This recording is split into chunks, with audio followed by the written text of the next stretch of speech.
where best friends and next-door neighbors, Willow and Lillian, spill the tea on murder, mysteries, and other things that go bump in the night. So get your favorite teacup ready, and let's get into it.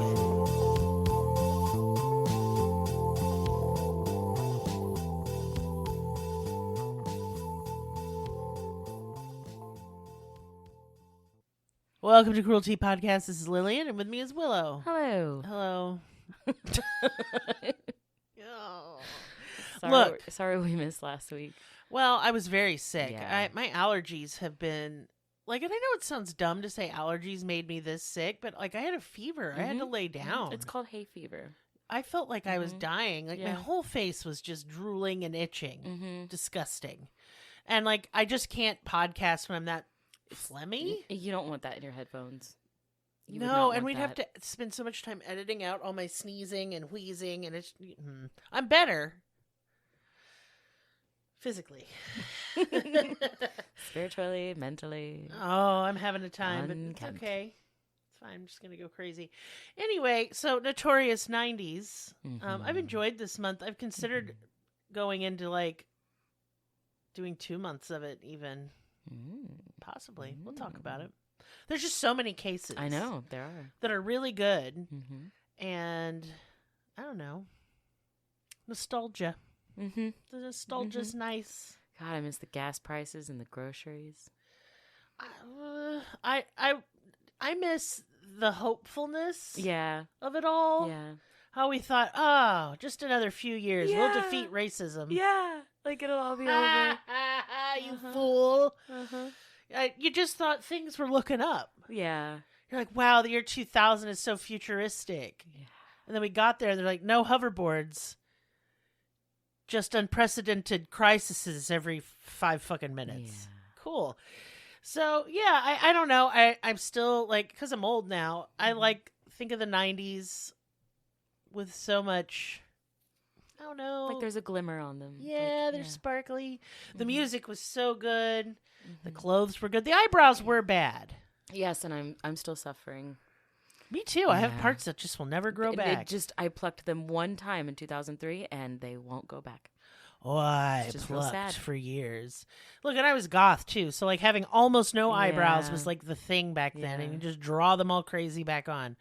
But I don't know. I miss the 90s. I miss the feeling of the future's good. Yeah. Because now it's just you get on your phone, you're like, future bad, perhaps. No hope. What future? No, we're all going to be dead. Future? In this economy? Who could afford that? No, we're just going to burn to death as the earth slowly cooks us alive, and the billionaires leech every last bit of resources from our corpses.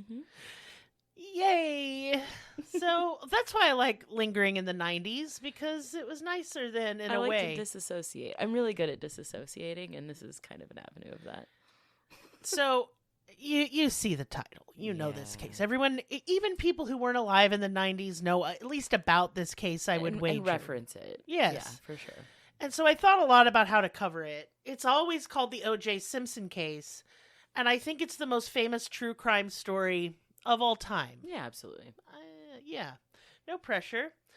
I will never forget watching the white Bronco being tailed by the police on the news. And it wasn't even going fast. He was driving 30 miles an hour down the fucking expressway as the cops were all behind him. And it was just gross then, and it's gross now. Because I don't know. I don't know what the whole point of that was. But as often happens in notorious and infamous cases, we lose focus on the victim entirely because we hyper-focus on the perpetrator.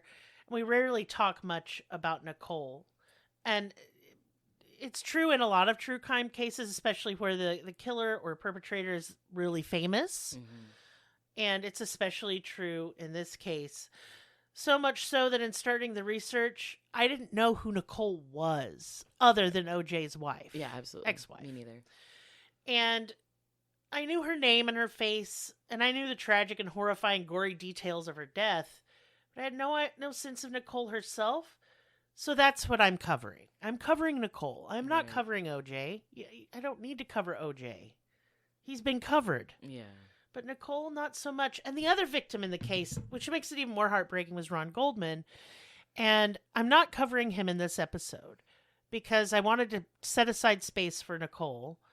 But on Patreon, I will be covering the trial, OJ's trial, because I'm not covering it in this. Mm-hmm. And because it was y'all, Mm-hmm. if you weren't alive then, number one, it was on every TV channel broadcast. Number two, it was in every newspaper. Yeah. It was in every tabloid. You saw it everywhere. And it was, excuse me, it was all anyone ever talked about for years. And the trial was long. And there were riots afterwards. It was a really wild time. But I will be covering this on Patreon along with more details about Ron Goldman, although details are kind of scarce. And part of that is because he was just a young dude and he didn't have a lot of life. And that's really sad. So let's get into the content and trigger warnings for this episode. Domestic violence and graphic depictions of a crime scene. And not only domestic violence, I think domestic violence encompasses, just to be clear, everything from physical abuse to emotional and verbal abuse. Mm-hmm. Absolutely. I think those are violent acts. Then often they're precursors to physical abuse. But I'm just throwing that out there. And in the description of this episode, I will be putting resources if you were experiencing domestic violence of any kind, because get out. Yeah. I mean, yeah. we have listeners who've reached out to me and they're in bad situations, and boy, always hope these type of episodes serve as a wake-up call. Yeah. Well, and, over the years that we've been doing this podcast, this has happened quite a bit. And I will tell you, every single time so far, we've had check-ins afterwards that said, hey, I made it. Yes. I got out. Yes. I'm on my 2 feet. Like, I got a community. Like, I just want you to have hope that... Yes, because I didn't. Yeah, absolutely. And I was Me stuck neither. a long time. Absolutely. And it was hell. Yeah. And so there's want always that a for better you. option than Absolutely. staying. Absolutely. Oh, yeah. Mm-hmm. Even if it doesn't look that way. And Yeah. we're going to talk about that because that was part of Nicole's Right. issue. So I would also like to say that if you decide, hey, I want to hear more about this, and you go searching out other podcasts, please be aware the victim blaming is so intense and disgusting, including from members of her family, friends, and a therapist. Jesus fucking Christ. And I was really horrified and disgusted by what I saw and heard, but it is very, in the milieu of the 90s rhetoric at the time. The culture was saturated in that. With misogyny Yes. and... Yes. It's Also- it's your fault if things happen to you, kind of Oh, thing. yeah. Especially if you're a woman. Only if you're a woman. Yeah. A woman, accusing a richer, famouser man of any impropriety. Well, she's a gold digger. And, I mean, you still see it today, but not like you did in the 90s. Yeah. Nicole was dragged through the mud. And I didn't think it was very fair. So, yeah. Nothing she ever did in her life justified how she died. And I want to make that clear. Or any of the abuse that she endured. And we won't be adding to that rhetoric on this podcast.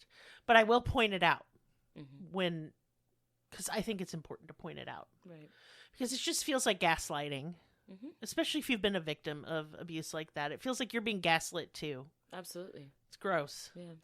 On June 12th of 1994, Nicole Brown had just about everything a person could want out of life. She was young, beautiful, wealthy, and the mother to 2 beautiful children. Now, that's not to say life wasn't without its heartache and struggles. She was married to famous football star OJ Simpson, who had during their marriage brutally, physically, emotionally, and verbally abused his beautiful wife. They separated, and OJ filed for divorce in February of 1992. Now, I will point out that OJ filed for divorce, but she is the one who asked for a divorce. And I want to make that distinction pretty clear. And if you're in a similar position, I would like you have children, you're married to an abusive man, you need to file for divorce fucking first. Yeah. You will have an advantage. Yeah. It'll be scary. That's fine. You can be scared, but you can do it scared. You can do it scared. Just do it. You don't have to be brave. Just be scared out your ass. Just do it anyway. Mm-hmm. Nicole's relationship with OJ didn't end with the divorce in 1993.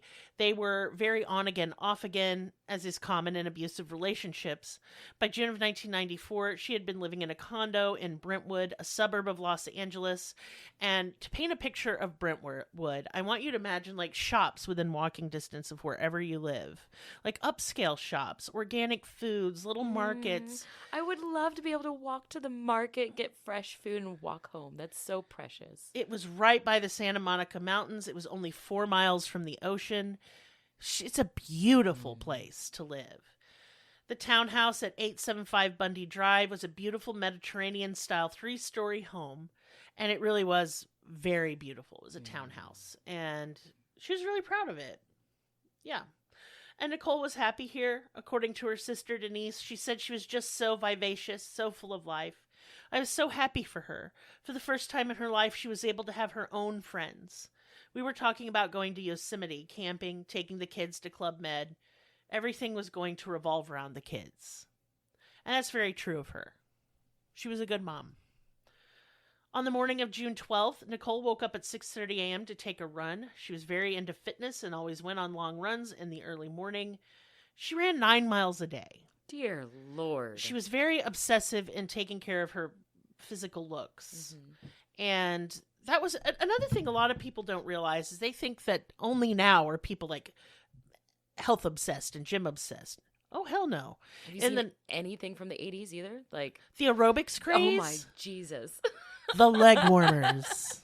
With the sweatbands. Like the sweatbands got me. Like, Jane Fonda's workout. Oh my God. I still have that on beta. Because I used to do it with my mom when I was little. It was like, I'm having a mind blank. The guy with the curly hair. Richard fucking Simmons. Yeah. Rest in peace, Richard. Yeah. And I will be covering him. Yeah? Yes, because he died he died of old age, sure.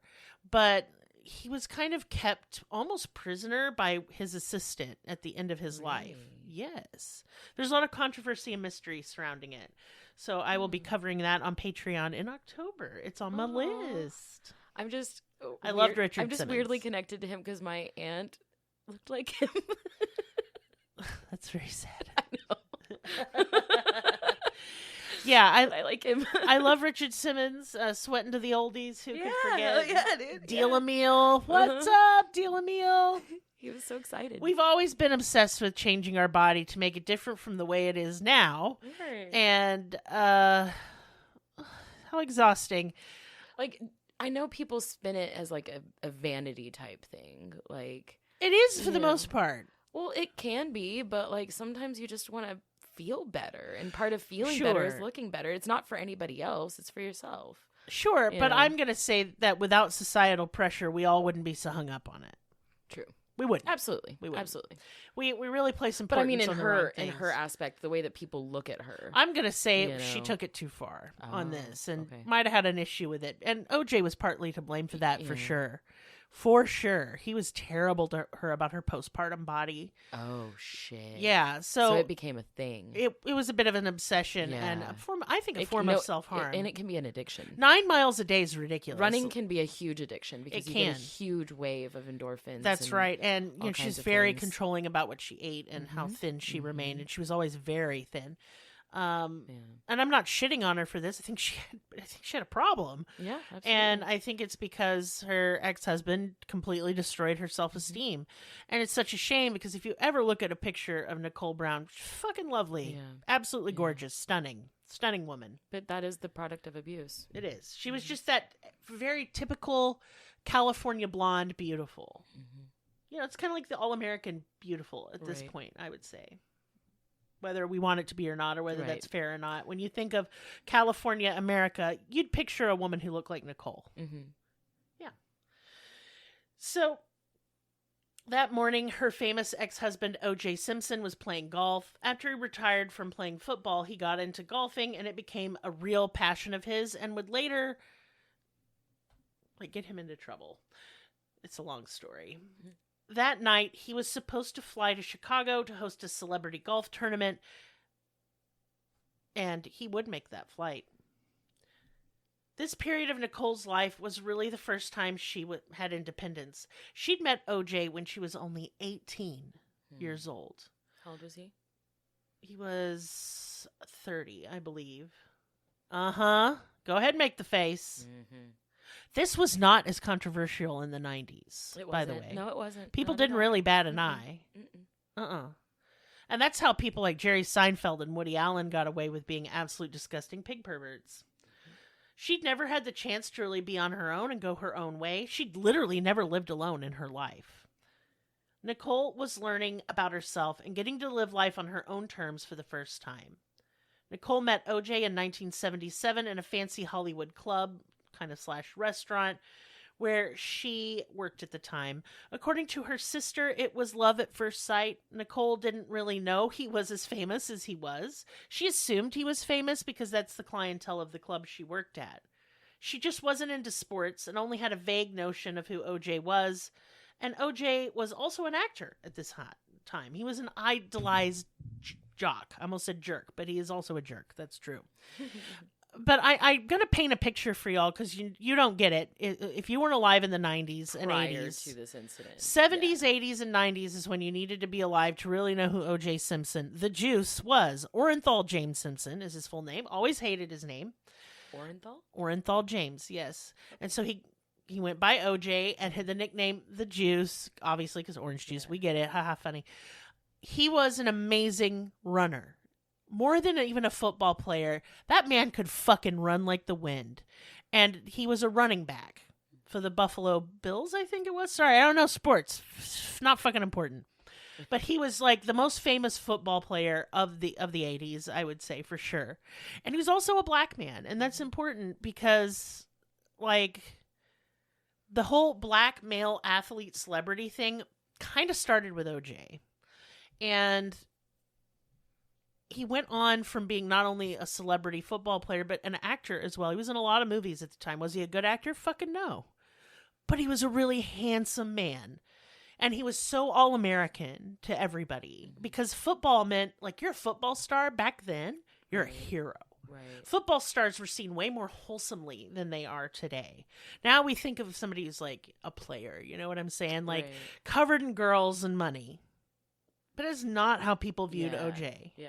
They idealized him. Yeah, football was like your kid next door kind of thing. Like football star was like every dad's dream for their kid. Yeah, that or baseball. Yeah. And so it was kind of like an idyllic situation because the football star and the Barbie, you know. Oh, absolutely. California Barbie. In addition to that, he came from very humble beginnings. Mm-hmm. He grew up in the ghetto, and it made him very violent because he had to defend himself. And he had kind of run in with the law in his youth, and then football seemed to straighten him out for a bit, but clearly not forever, obviously. And he was known for having a really bad temper. So OJ went back to that club and restaurant constantly, trying to win over Nicole, who was only 18 years old. She asked her roommate at the time, David LeBon, for advice, and he told her to go for it. But God, it's such shit advice. Anybody with any set, you say, how old he is? Girl, he is 30. Run away. That is a sea of red flags. But back then it was a prize. But back then it was an older man who could take care of you and had money. Yeah, that was a good thing. Mm-hmm. It was a good thing. So the power dynamic here is already heavily in his favor. Mm-hmm. You know, he's 30 years old, a football and Hollywood star. She was 18 and a nobody, a waitress. He was a millionaire, and she was flat broke. Naturally, Nicole was easily seduced. He picked her up for their first date in a black Rolls Royce with custom license plate that said Juice. Wow. When she got home from her first date, her roommate David noticed that Nicole's pants were ripped, and he asked her what had happened. She said that OJ was a little too forceful, and David asked her why she let him do that. She's a baby. If you're a mother and you have an 18-year-old child, would you ask that fucking question? No, you would not. And I'm going to say something pretty mean about her roommate, David LeBron. LeBon, excuse me. Fuck you, guy.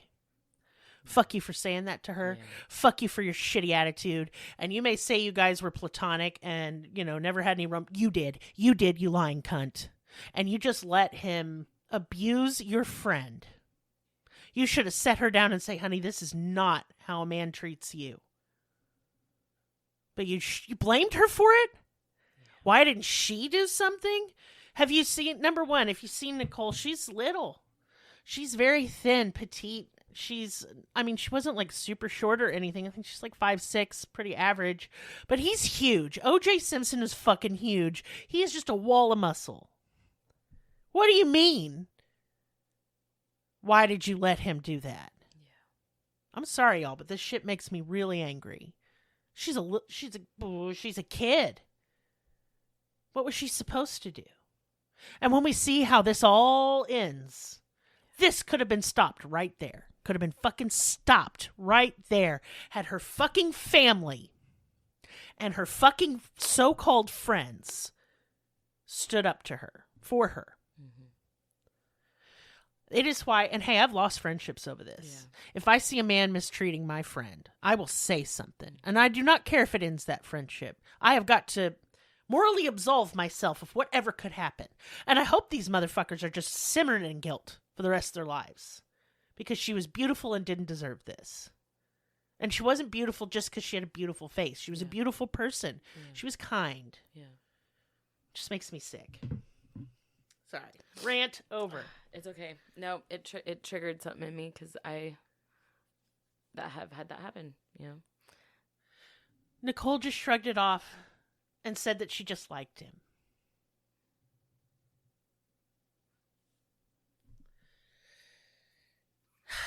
So, there's that. This would be a portent of things to come. The relationship was rocky from the start. OJ was already married. He was married to a woman named Marguerite, who was the mother to his 2 children and was pregnant with his 3rd. Nicole was too head over heels, and OJ made a lot of promises. He also insisted she move out and get another apartment. He didn't like that she lived with a man. He was very possessive and jealous. OJ got her an apartment, and it's just another red flag. Because he didn't get it out of the kindness of his heart. He made her move where she was comfortable to live alone, which isn't always safe for a woman, especially not then, especially not in fucking Los Angeles. So he could control her further. And a lot of people want to say that Nicole was bad for staying with a married man. She is 18 fucking years old. Get off of your high horse. Mm-hmm. She was groomed and manipulated from the start. She was a baby and she didn't know any better. Back to the day of June 12th, 1994, which would be the last day of Nicole's life. Nicole spent the morning buying her children toys after her run.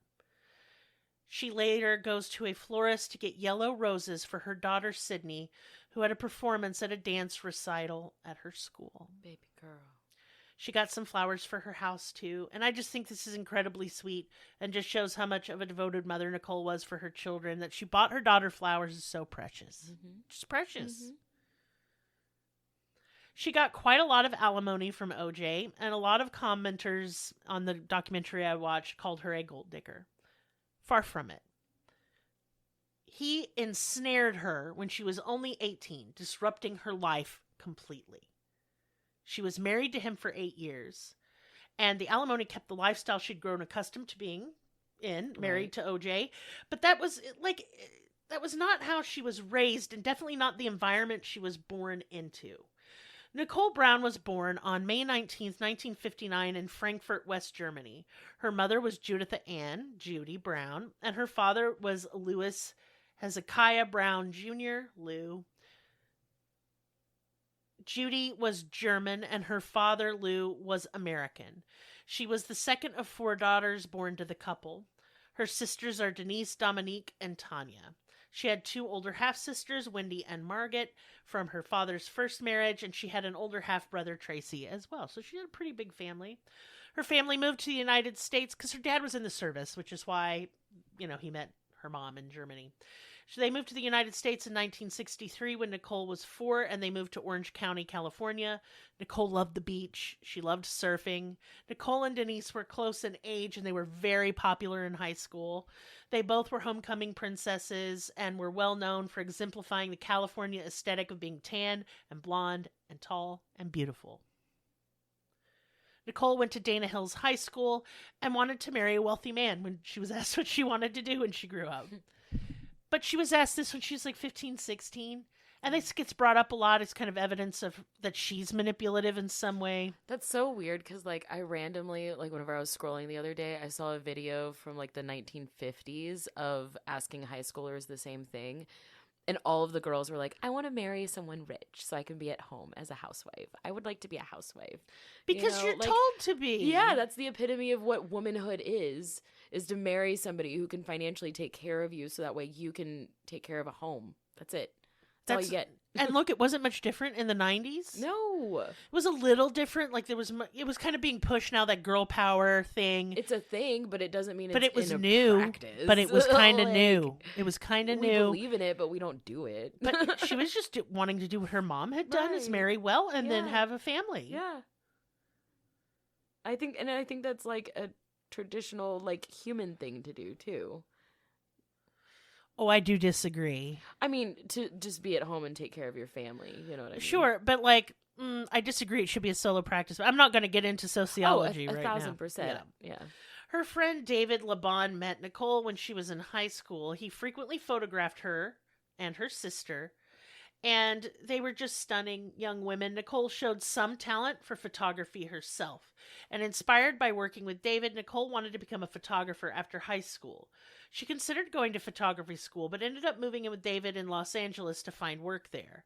Nicole's beauty earned her a job at an upscale dining club called the Daisy, and this would be where she met OJ. The Daisy was a private club and a place where movie stars hung out, pretty much. It took OJ 3 years to divorce Marguerite and make his illicit affair with Nicole into a real relationship. In February of 1985, OJ married Nicole in a private ceremony at his Rockingham mansion. It was a beautiful wedding, and her friend David took the pictures. By 1988, Nicole and OJ had 2 kids, their daughter Sydney and their son Justin. To the outside world, they seemed the perfect family. Nicole was so beautiful, and OJ was handsome and famous. But behind closed doors, their life was anything but picture perfect. Nicole loved going to charity functions, loved the fancy clothes and cars, but she wasn't a celebrity wife that was just a trophy. She was still a very grounded and humble person. She loved being a mother. She went on vacations often with her sisters, and it was considered happy times by her sisters. And I'm really frustrated with them. It later is revealed that when she was having, OJ was literally beating her. Mm-hmm. Her sisters encouraged her to go back. Oh my God. Fuck them. And I don't know which ones, by the way, and I don't want to start pointing fingers, but it was her mother too, because he was rich. I guarantee you that was the reason. If anybody was gold digging, it was not Nicole. I've heard this so much, like from like different stories and family members. Like, I was encouraged to go back. You know why? They didn't want to deal with me. They didn't want to deal with the help they'd have to give me and my 3 children. They wanted to wash their hands of any responsibility. They wanted someone else to take care of my mess. They didn't want to help me. Mm-hmm. And I would wager this is similar. Maybe not the whole not wanting anything to do with me. I think her family truly did love and value her. But I think they wanted her to have that money. Yeah. Because they were going on the trips too. You understand it wasn't just her. Mm-hmm. They were a modest family. They did not have a ton of money. But boy, when you listen to them talk on TV, they sure act like money. I'm just saying it pisses me the fuck off. Yeah. Because look at what it costs them. That beautiful girl is dead. A mother. And those children don't have their mama no more. OJ was volatile and abusive. He was very jealous and would fly into unhinged rages, seeing infidelity where none existed. Because in truth, it was OJ who had repeated affairs. Yeah. Nicole wasn't the typical battered wife, according to her family. The typical? They say this every time. Nicole wasn't a battered woman. She was. She was a battered woman, literally by the definition. He battered her. She behaved like a battered woman, going back time and time again, afraid, terrified of him. She felt worthless. Why are we trying to minimize this? I don't know why, because they think it's shameful, is what I will say. She fought back, they insisted. So do battered women. Battered women fight back all the time. I did. Most people who are hit back. That's a natural They were not response. talking about her hitting back, that she was verbally feisty. Almost, you know what they're implying. Yeah. You know what they're fucking implying. Because people do that. They poke your buttons. They like push all your buttons just to they're get you to pissed. react. It's reactive abuse. Yes, they it try is. to corner you into a situation to where now you're the one yelling, and now it's all on you, and it's stupid.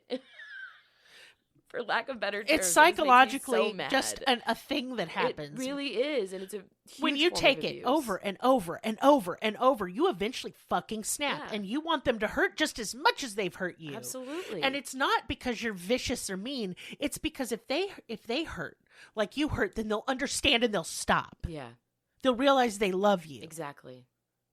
I know. I've been Mhm. there, and I went Yep. down that road, and Yep. know that, girl, listen to me. No, they won't. Mm-hmm. They will never care. Love doesn't do this. Love doesn't hurt this way. No, that's not love.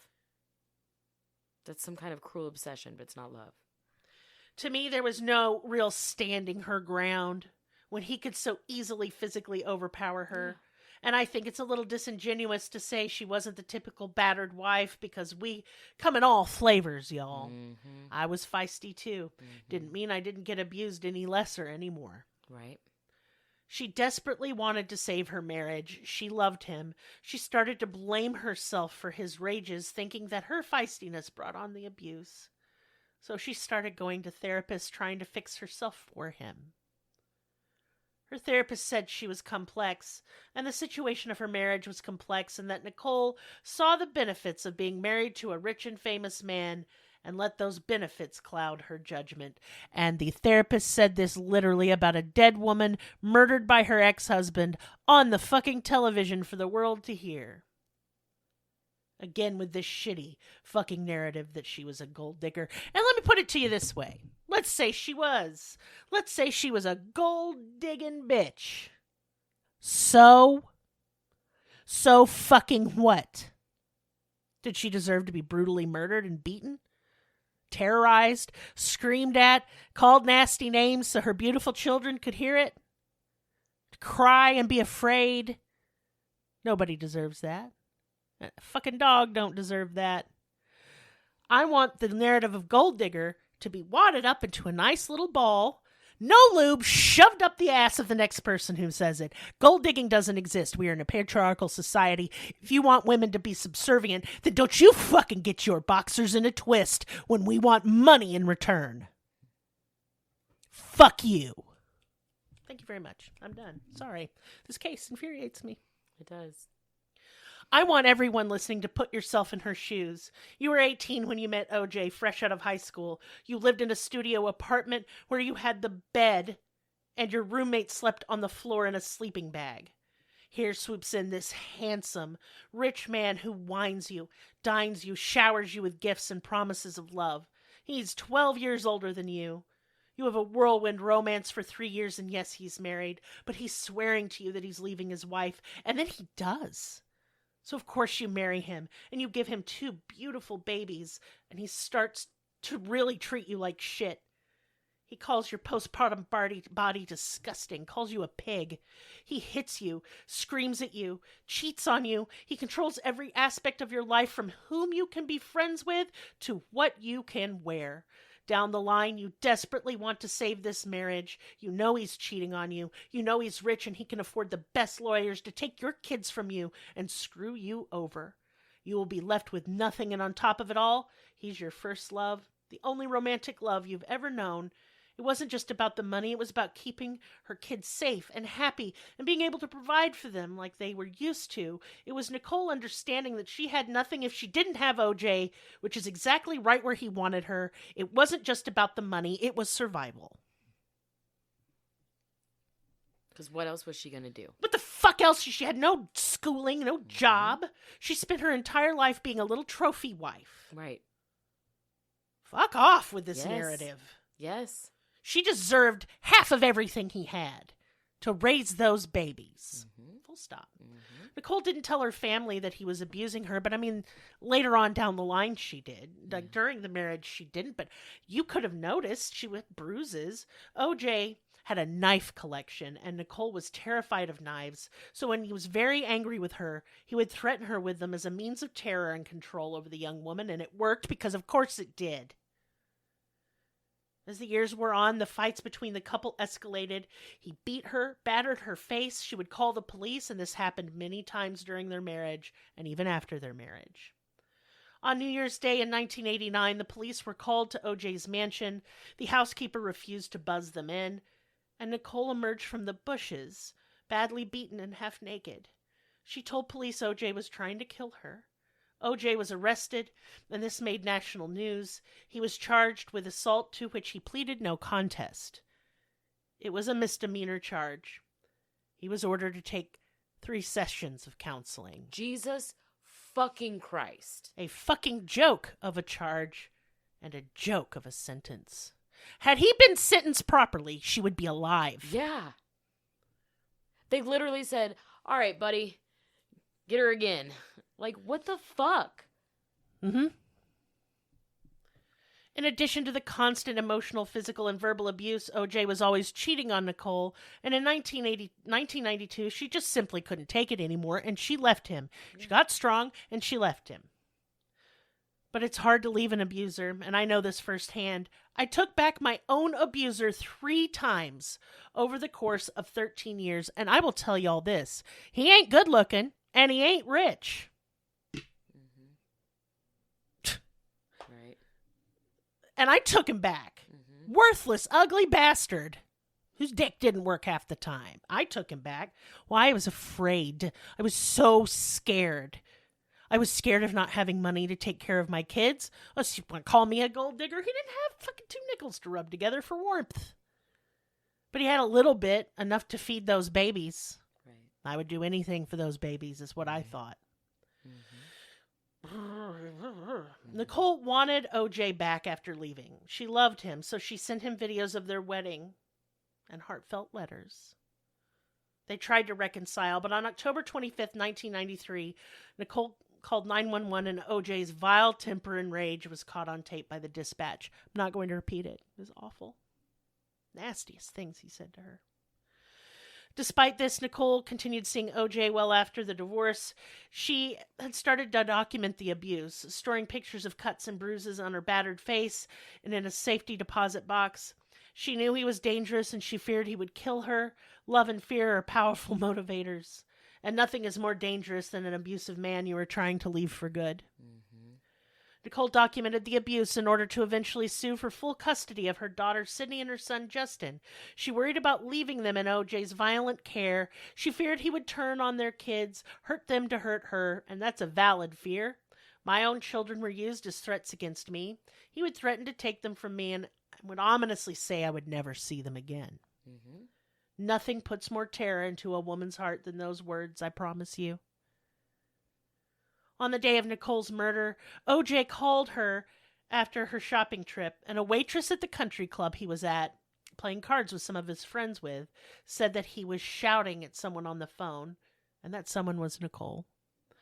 At 4:40 p.m. the day of her murder, Nicole went to Paul Revere High School in Brentwood to attend her 8-year-old daughter Sydney's dance recital. Nicole sat with her mother and 2 sisters, Dominique and Denise. OJ was there and sat behind Nicole and her family.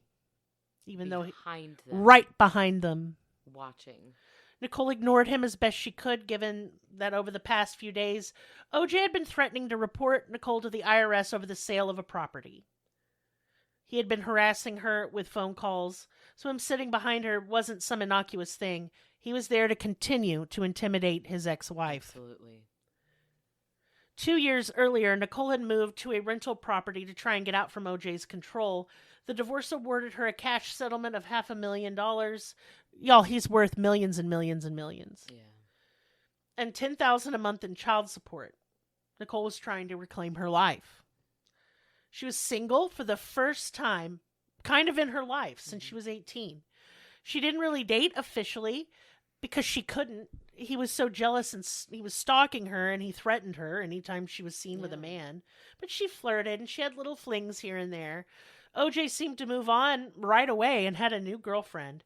But he couldn't bear the thought of Nicole being with anyone else. He still couldn't even abide her having male friends. It was like this for me too. I was stalked and yelled at for trying to date, and it ruined some relationships. I was even given grief when I got remarried. And he was married again. At the dance recital, Nicole was visibly agitated. Naturally, Nicole wouldn't even acknowledge his presence, and this made OJ furious. At 6:40 p.m., she goes to the Mezzaluna restaurant with her mother and sisters and father and her daughter and son, and they all celebrate Sydney's recital. So I have a little personal connection to this. So my mom used to be a drug rep for Astra Merck, and it's a pharmaceutical company. She was a sales representative, and she was a part of the diversity council, making sure that, you know, they were sensitive to people of all genders and races and sexualities and stuff. It was the first time the company had done anything like this. And so they flew her out to California for some training. And her teammates and business lady friends, coworkers, whatever, picked the restaurant. And this was probably 1994, 93, so not long after this had happened. They wanted to go to Mezzaluna to see the last place that Nicole Brown Simpson ate. Wow. And then these fucking ghoulish bitches asked to sit at her table.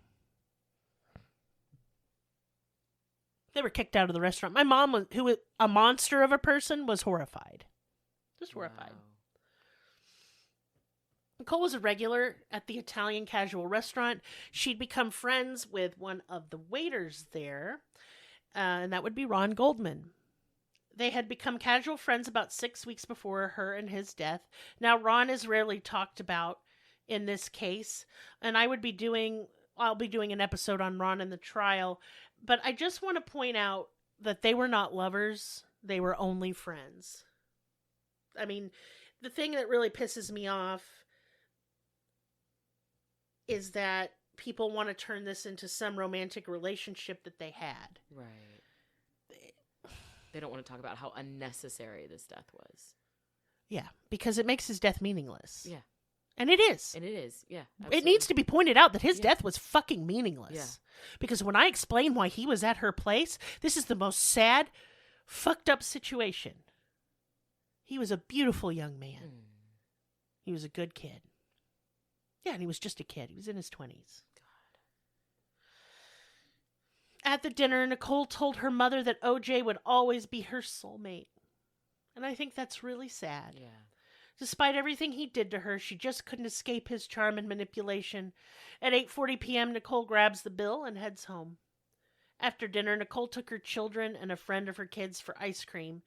Then they went home, and Sydney's friend is picked up by her mother. Later that evening, Nicole talked on the phone to a friend who was in drug rehab, and she was encouraging and glad they were doing better. Then she puts her children to bed. After that, she got a call from her mother, Juditha, who had lost her glasses, either at the restaurant or right outside.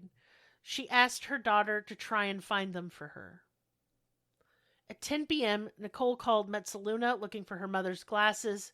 That's when she talks to Ron, and he tells her the glasses have been found. Ron said he would drop them off at her house on his way home. Are you fucking kidding me? No. Are you fucking kidding me?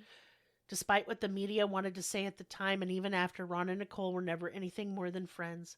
Had Juditha not dropped her glasses that night, Ron Goldman, and possibly Nicole too, would still be alive. Are you fucking kidding me? No. It's just a sad fucking story. Nicole takes a bath trying to relax as Ron is finishing his shift as Mezzaluna. He heads home to change his clothes, borrows his friend's car, and goes to Nicole's townhouse to return the glasses. And when Ron arrived, the door was wide open, either because she was expecting him or somebody was there. The porch light was on. It was 10:40 p.m. when the murders took place. At least that's believed to be the time. A witness heard yelling. Ron and Nicole were brutally attacked. And they were attacked in the courtyard. The order in which they were killed is not known, but I suspect it's likely that OJ attacked Ron first, then Nicole. The attack was violent and bloody. They'd both been stabbed multiple times. Nicole was almost decapitated. Her 2 children were asleep upstairs. A limo arrived at 10:20 p.m. at OJ's Rockingham mansion to take him to the airport, but no one answered the phone at the gate. That's because OJ was on his way to Nicole's place. And OJ wouldn't get in the limo until nearly 11 p.m. It's important to note that Nicole's townhouse was very close, just a short drive away from OJ's house. You could even walk there. OJ then goes to the airport and he gets on a plane bound for Chicago. At 11:45 p.m., Nicole's neighbors find her dog, an Akita mix, loose in the street, barking, kind of inconsolably. Its feet were covered in her and Ron's blood. Baby. The dog then led the neighbors to the bodies of Nicole and Ron, and they'd been dead for more than an hour. When police showed up, it was clear it was a rage killing. It was a very, very bloody scene. I'll post pictures on Patreon. Normally I leave them public, and I will not be for this case simply because of the graphic nature. Yeah. And I'm not trying to hide them from you. You can go Google them yourself if you'd like to see them. The following morning, OJ was contacted in Chicago and immediately got on a flight back to California. After her funeral, Simpson was charged with the double murder of Nicole and Ron. Then he got in his white Bronco, held a gun to his head, and led police on a slow, long chase. Eventually, the police convinced him to turn himself in. The trial, to say it was a circus, is not accurate. It was more than a circus. Yeah. It took 9 months, and there were accusations that police were racist and sloppy, and they were. They were both things. In fact, if you want to know why OJ was acquitted, it's not because he was innocent. It's not because there was a lack of evidence. It's because the fucking police in this case said racist shit on tape and fucked up evidence and tampered with evidence. Unnecessarily. There was plenty against him. Plenty against OJ to convict, but they just had to tamper with it. Totally ruined this case.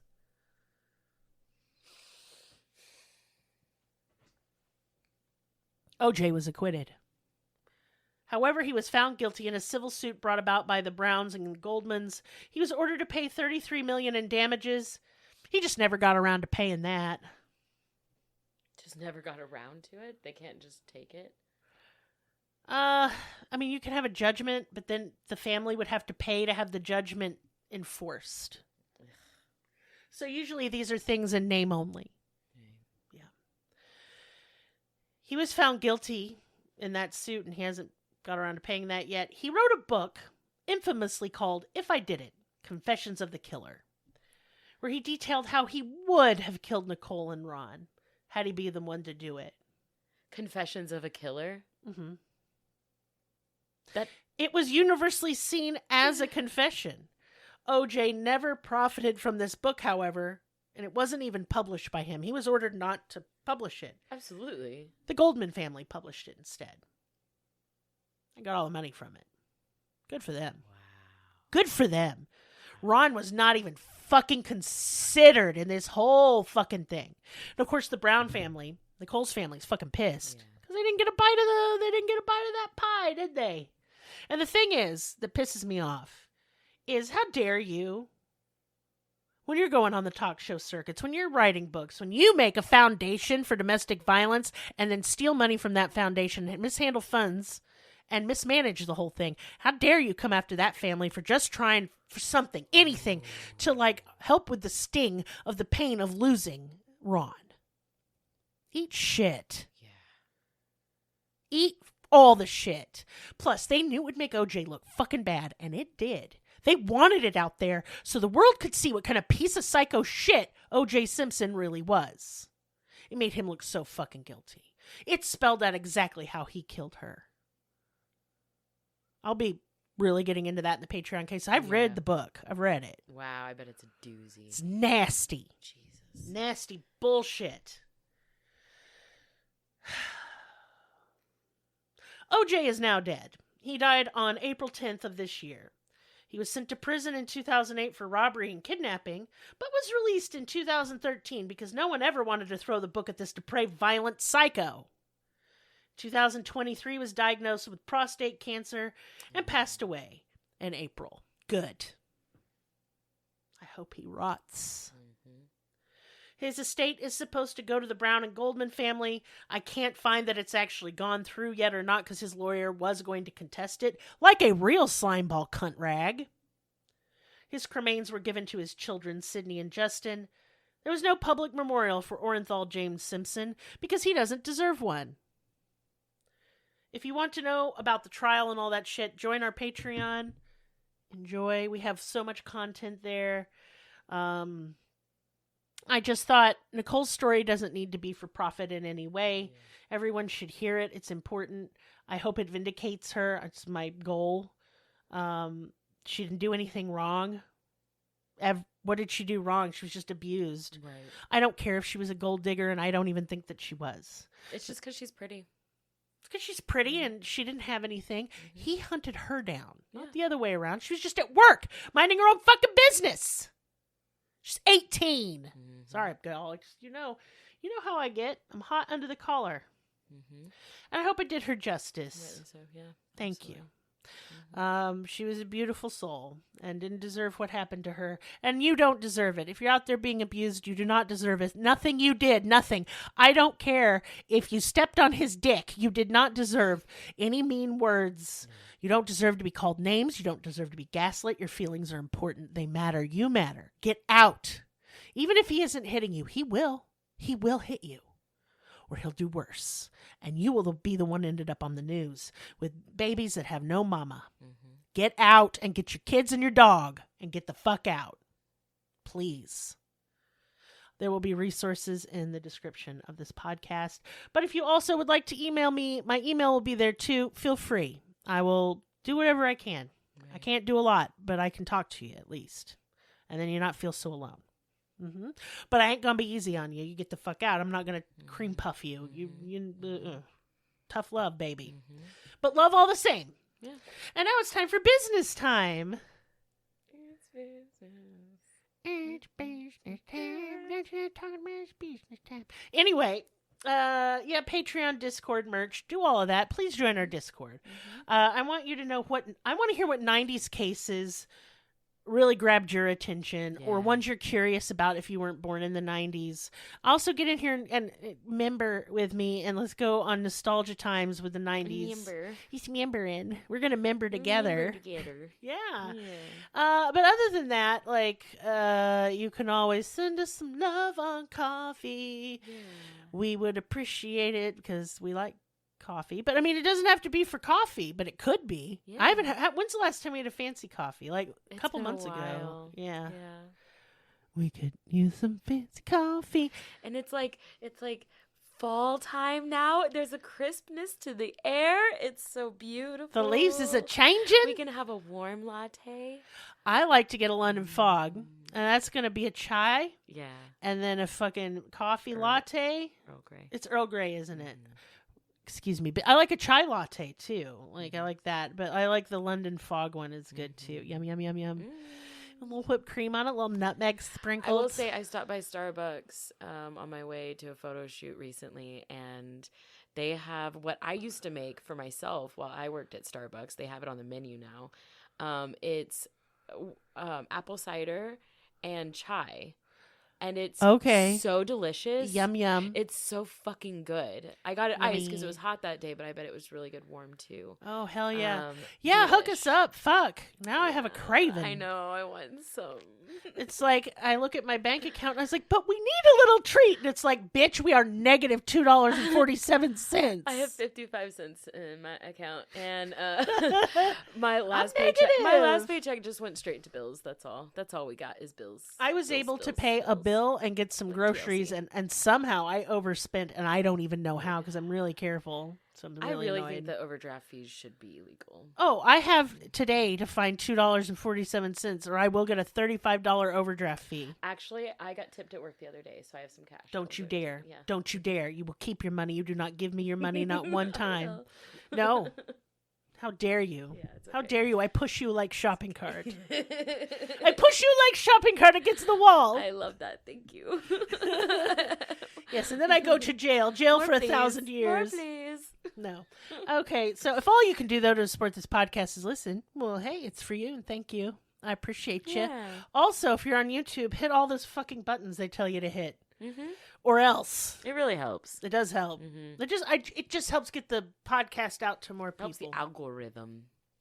The alligator rhythm? Alligator rhythm. Yeah. Mm-hmm. I was going to make an alligator noise, and then I realized that was stupid, and I shouldn't. I should not. No. I should go lay down. Yes, because you I should. still do not feel well. Yeah. And we have a Patreon episode coming up this week. I don't know what you're doing. It's in the works. Do you know what you're doing? I'm too brain dead. I forgot names. Oh, I have all all my right. stuff on me. But, I'm going to be... Here's what we're going to be covering on Patreon for me in the next couple of months. I'm going to be doing Gypsy Road Blanchard Post Jail. It's messy. she's... When is she due? Oh, bad. She's been bad. No, when is she due? Oh, with her babby? I don't know. Oh, I can't wait. I can. I'm excited. I could say mean things, but I won't. I'll be a good girl. I'll be a good girl today. And then I'll be covering Ron Goldman and the OJ Simpson trial. There was something else I wanted to cover. Y'all give me more Patreon suggestions. I have been disassociating. Like, my life depends on it. September went by like that. Like, I've been insane. I've told Willow I've lost my mind. When in doubt, I just check out. Like, that's all I do. I'm like, oh, don't want to be here. Boop, bye. Yeah, I get a little bit stressed out, and I was like, it's time to not be here anymore. I've been out of body for a while. So it's been rough. Just been working as much as humanly possible. Yes, same. Because I can do that on robot mode, no problem. Easy peasy. Yeah, Lemon squeezy. Mm-hmm. Not feeling nothing. Yeah, no. Well, I feel snucking futs. I don't know what's wrong with me. I've lost all of my mind, and I don't want to talk about it because then I will be put in a rubber room and I get my grippy sock vacation whether I like it or not. So no, thank you. But anyway, I have lots of plans for Patreon over the fall. Fall is when I feel like we do our best work. I come alive in the fall. We've been hot. I can feel myself waking up. Yeah. The fall colors are happening. There's a little breeze. Like, it's getting there. I'm not sweating. My allergies are a little better. It is on. I will be alive, and I'll be myself again. We're trying to be It's alive. my birthday next month. That's true. I'm so excited. You have to put together a wish list. I will. So we can make people buy. Yes. Okay, anyway, hey, I love you guys, though, for real. Thank you for sticking around. Yeah. This is our 4th year. I'm so proud of our little baby. He's your baby's 4. He's baby. Mm-hmm. Anyway. She's a toddler now. She is. Mm-hmm. She's grounded. Mm-hmm. I don't know why. Grounded. Just permanently. Permanently fucking grounded. Anyway, love you guys, and we'll see you next time. Bye-bye.